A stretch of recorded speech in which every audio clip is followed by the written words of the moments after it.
Good morning friends, myself Shishir Pandey, and today I will be discussing about a very important topic which is Hardy-Weinberg equilibrium, or it is also called as the genetic equilibrium. So far as the relevance of this topic is concerned, it is very much important for NEET, AIIMS, IIT JAM level, and also for CSIR NET level for the section 2. Now coming to this topic, first of all, who has proposed this basic phenomena which we call as the Hardy-Weinberg equilibrium? तो basically Hardy और Weinberg दो scientist थे. तो जो G.H. Hardy थे वो एक Englishman थे और W. विनबर्ग जो थे वो एक जर्मन थे, जिनने 1908 में सबसे पहले एक लॉ प्रपोज करा जिसे हम हार्डी-विनबर्ग इक्विलिब्रियम कहते हैं. And this particular law is the foundation stone of the two important branches of biology, that is population genetics and second is evolutionary biology. So what exactly is Hardy-Weinberg law? It is basically a mathematical law which states that the gene frequencies and the genotypic frequency will remain constant from generation to generation when these are the conditions when the population is infinitely large. What is the meaning of population? Population is basically a group of similar individuals which belongs to the same genetic stock and are capable of interbreeding among themselves to produce fertile offsprings. इस case में जो population होती है वो infinitely large होनी चाहिए. दूसरी चीज है कोई selection operative नहीं होता, कोई म्यूटेशन भी ऑपरेटिव नहीं होती और पॉपुलेशन को एज अ क्लोज्ड सिस्टम माना गया है जिसमें मियोसिस का प्रोसेस नॉर्मल है, that is the normal process of gamete formation is taking place. इसको अगर हम बेसिक कॉन्सेप्ट के हिसाब से समझें तो बेसिकली अगर हम यहां पे एक ग्रुप ऑफ स्पीशीज को कंस्टिट्यूट करें जो यहां पर एक पॉपुलेशन साइज बना रही है और पॉपुलेशन एक क्लोज सिस्टम है, तो बेसिकली हम ये देखेंगे कि अगर इसमें कोई भी इंडिविजुअल अंदर आ नहीं रहा है और कोई भी इंडिविजुअल इस पॉपुलेशन से अगर बाहर जा नहीं रहा है तो कोई भी ऐसे फैक्टर्स जो जेनेटिकल या एनवायरमेंटल लेवल्स पे रिस्पॉन्सिबल होते हैं म्यूटेशंस के वो ऑपरेटिव नहीं हो रहे. इसलिए ना तो इसमें म्यूटेशन होगा और ना इस पॉपुलेशन में जीनिक चेंजेस आएंगे. और इसीलिए कहा गया है कि जो जीनिक फ्रीक्वेंसी है या जो जीनोटिपिक फ्रीक्वेंसी है वो हेरिडिटरी पॉइंट ऑफ व्यू से एक जनरेशन से दूसरे जनरेशन तक कांस्टेंट रहती है. Next is the mathematical expression of this particular law which is basically Hardy-Weinberg law. तो हमें यहाँ पे assume करना पड़ेगा कि जो कैपिटल यहाँ पे जो P है, this is the frequency of dominant gene in combined state and Q is the frequency of recessive gene in its combined state which is always equal to 1. तो according to the rule of probability, additive rule of probability, P plus Q will always be equal to 1. जब हम इसका binomial expansion करेंगे तो हम P plus Q whole square का formula लगाएंगे जो कि वही होता है जो A plus B whole square का होता है और जो हमारा बाइनोमियल एक्सपेंशन का टर्म आएगा वो आएगा P square plus 2PQ plus Q square. Here this is the P square is the frequency of dominant gene, Q square is the frequency of recessive gene and 2PQ is the frequency of heterozygous और career. ये देखिए वही same ratio आता है जो हमारा monohybrid cross के लिए आता है. तो होमोजाइगस डोमिनेंट और होमोजाइगस फ्रीक्वेंसी रिसेसिव की जो फ्रीक्वेंसी होती है वो 1:1 के प्रोपोर्शन में होती है और जो हेट्रोजाइगस या कैरियर की फ्रीक्वेंसी होती है वो बेसिकली 2 होती है. यहां तक तो हार्डी-विनबर्ग लॉ के फैक्टर्स थे जो कि हार्डी-विनबर्ग लॉ को एक्सप्लेन करने में इन्वॉल्व होते हैं. यहां पे कुछ मैंने फैक्टर्स को स्टेट किया है जो कि बेसिकली डेविएटर्स ऑफ हार्डी-विनबर्ग इक्विलिब्रियम है, जिसको हम अपने नेक्स्ट लेक्चर्स में डिस्कस करेंगे।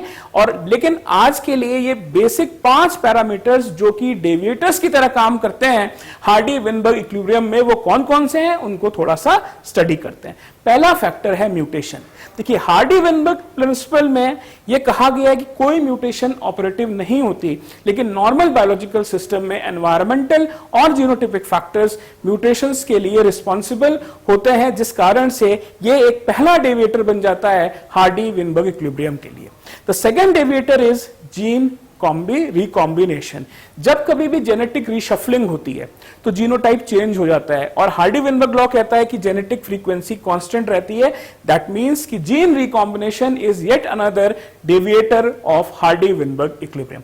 थर्ड है हमारे पास जीन माइग्रेशन। ये मैंने आपको अभी यहां समझाया था कि माइग्रेशन एक बाय डायरेक्शनल फ्लो होता है जीन्स का या इंडिविजुअल्स ऑफ अ पॉपुलेशन का, और क्योंकि इस केस में पॉपुलेशन एक क्लोज्ड सिस्टम होता है, हार्डी-विनबर्ग इक्विलिब्रियम में माइग्रेशन ऑपरेटिव नहीं होता, लेकिन नॉर्मल सिस्टम में जीन माइग्रेशन होता है। इसलिए जीन माइग्रेशन एक और फैक्टर बनता है जिसको हम as a deviator of Hardy Weinberg equilibrium कहते हैं। Fourth factor is genetic drift. तो जेनेटिक ड्रिफ्ट बेसिकली क्या है? It is the random changes in gene frequency in a small population which is operative in the basically the random changes in gene frequencies which occur by chance alone rather than by natural selection is what we call as the genetic drift. आगे जाके जो genetic drift है, इससे दो बड़े foundation principles निकलते हैं। एक को हम फाउंडर इफेक्ट कहते हैं और एक को हम बॉटल नेक इफेक्ट कहते हैं। तो बेसिकली फाउंडर इफेक्ट क्या होता है? फाउंडर इफेक्ट में फ्यू इंडिविजुअल्स ही पूरी की पूरी पॉपुलेशन की रिचनेस को रिस्टोर कर लेते हैं। That is what you call as founder effect, और इसमें कोई भी नेगेटिव एनवायरमेंटल फैक्टर ऑपरेटिव नहीं होता। लेकिन जो हमारा बॉटलनेक इफेक्ट होता है, इसमें ऐसा माना जाता है कि जब पॉपुलेशन बहुत बड़ी होती है और कोई भी एक स्ट्रेस फैक्टर जब पॉपुलेशन पे ऑपरेटिव होता है, तो उस पॉपुलेशन के कुछ मेंबर्स अपने आप को आइसोलेट कर लेते हैं और सही कंडीशन, अप्रोप्रिएट कंडीशन आने पर उन्हीं मेंबर्स से formal richness of population restore हो जाती है। तो जेनेटिक ड्रिफ्ट से निकलते हुए, जिसको जेनेटिक ड्रिफ्ट को हम सी वॉल राइट इफेक्ट भी कहते हैं, दो और इंपॉर्टेंट पॉपुलेशन के प्रिंसिपल्स बन जाते हैं, जिनको मैंने एक्सप्लेन किया है as founder effect and bottleneck effect. And the last phenomena is of natural selection. It means कि nature is selecting the traits which will be transmitted from one generation to another. So these were the 5 deviators of the Hardy-Weinberg principle. In the next session, I will be discussing 2 important numerical problems related with Hardy-Weinberg equilibrium. So friends, अब तक हमने basically Hardy-Weinberg equilibrium की theory discuss करी थी, और अब हम 2 types के numerical problems को Hardy-Weinberg equilibrium से डिस्कस करने जा रहे हैं। देखिए, पहला जो टाइप हमारे पास ये है, जिसमें हमको एक जीन लोकस दे रखा है जिसमें 2 अलील्स हैं, और वो अलील्स कैपिटल ए और स्मॉल है। हम पूरा क्वेश्चन पढ़ते हैं कि a gene locus has 2 alleles, capital A and small a. If the frequency of dominant allele, that is A, is given to be 0.6, then we need to calculate the frequency of the homozygous dominant, heterozygous and homozygous recessive.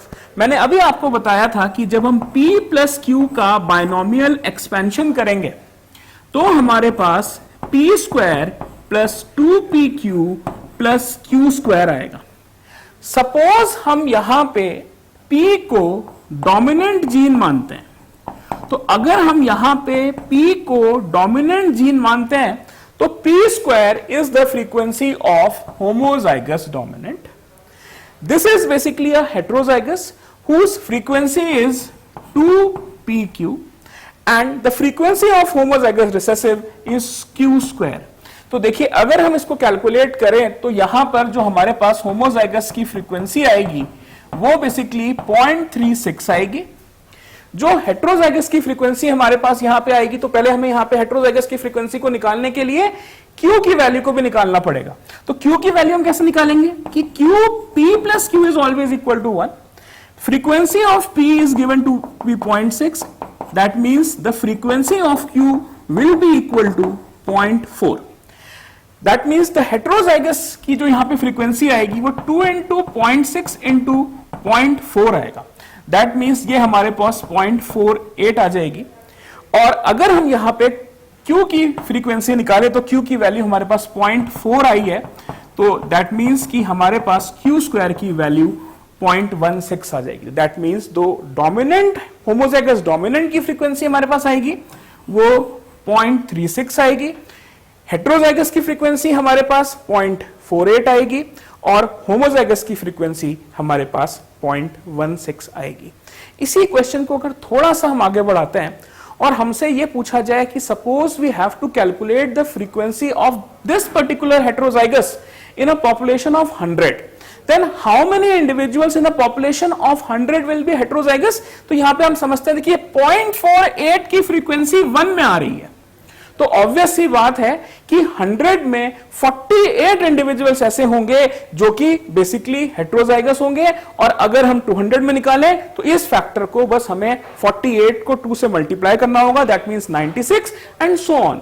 तो हम किसी भी population size के लिए homozygous dominant, homozygous recessive और heterozygous की frequencies निकाल सकते हैं.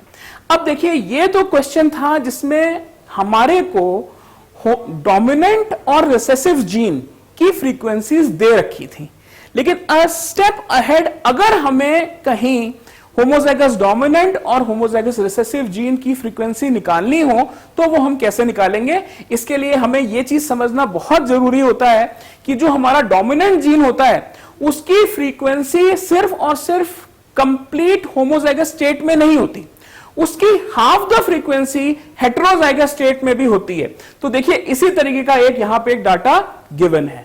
ये हमारे को जीनोटाइप्स दिए हुए हैं, capital A capital A small a small a, और उसके मेंबर्स दे रखे हैं कि कितने इंडिविजुअल्स का ये पर्टिकुलर जीनोटाइप है. और बेसिकली इस क्वेश्चन में हमें ये निकालना है कि जो combined frequency of capital A in both homozygous as well as heterozygous state वो कितनी है, और जो combined frequency of homozygous recessive in homozygous and heterozygous state वो कितनी है. तो सबसे पहले हमको इसमें क्या करना होता है कि हमें यहां पे सबसे पहले जो टोटल नंबर ऑफ इंडिविजुअल्स हैं उनका हमको सम कर लेना है, और उसके बाद ये क्वेश्चन अपने आप हो जाएगा. तो जब आप यहां पे इसका सम करेंगे तो दैट मीन्स कि we are considering a population of 200 individuals. अब जैसे कि मैंने कहा है आपसे कि जब कभी भी मुझे फ्रीक्वेंसी ऑफ डोमिनेंट जीन निकालनी है तो उसकी कंप्लीट फ्रीक्वेंसी जो हमारे पास आ रही है वो होमोजाइगस फॉर्म में है. दैट मींस कि उसके होमोजाइगस फॉर्म के हमारे पास 114 इंडिविजुअल्स हैं, और उस डोमिनेंट जीन की हाफ द नंबर हमारे पास हेट्रोजाइगस में भी है. दैट मींस 76 में 38 का कंट्रीब्यूशन कैपिटल ए का होगा और 38 का कंट्रीब्यूशन स्मॉल ए का होगा. दैट मींस कि हमारे पास 38 इंडिविजुअल्स हेट्रोजाइगस में ऐसे हैं जिसका जो जीनिक कंट्रीब्यूशन ऑफ कैपिटल ए है वो 38 है, और इसको हमें सिंपली 200 से डिवाइड कर देना है, और ये हमारे पास 152 डिवाइडेड बाय 200, दैट मींस कि ये हमारे पास 0.76 will be the frequency of dominant gene, that is A, in both the homozygous as well as the heterozygous state. अब फ्रीक्वेंसी ऑफ स्मॉल ए निकालनी है तो उसके दो तरीके हैं.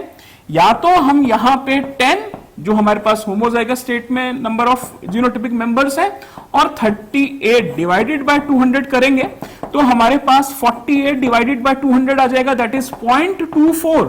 या क्योंकि यहां पे दो एलिलिक सिस्टम दे रखे हैं और जितना भी सम होता है p प्लस क्यू या a प्लस बी का फ्रैक्शन में उसकी मैक्सिमम वैल्यू 1 होती है, तो a प्लस बी या a plus small a will always be equal to 1. तो दैट मीन्स कि हम यहां पे इसको इस तरीके से भी निकाल सकते हैं कि frequency of a plus frequency of small a will be equal to 1. Frequency of capital A हमारे पास 0.76 आ गई थी और फ्रीक्वेंसी ऑफ स्मॉल a हमारे पास बेसिकली 1 माइनस 0.76 आ जाएगी, दैट इज 0.24.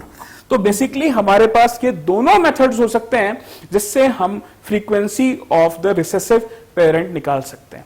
तो बेसिकली ये वो दो इंपॉर्टेंट प्रॉब्लम्स थी जो कि AIIMS, NEET, IIT JAM biotechnology, IIT JAM biosciences, MSc entrance biosciences, basically biotechnology, botany, zoology, microbiology, genetics किसी भी लेवल पर, और सीएसआईआर नेट लेवल के जो पेपर सेकंड है उस तक पूछी जाती है।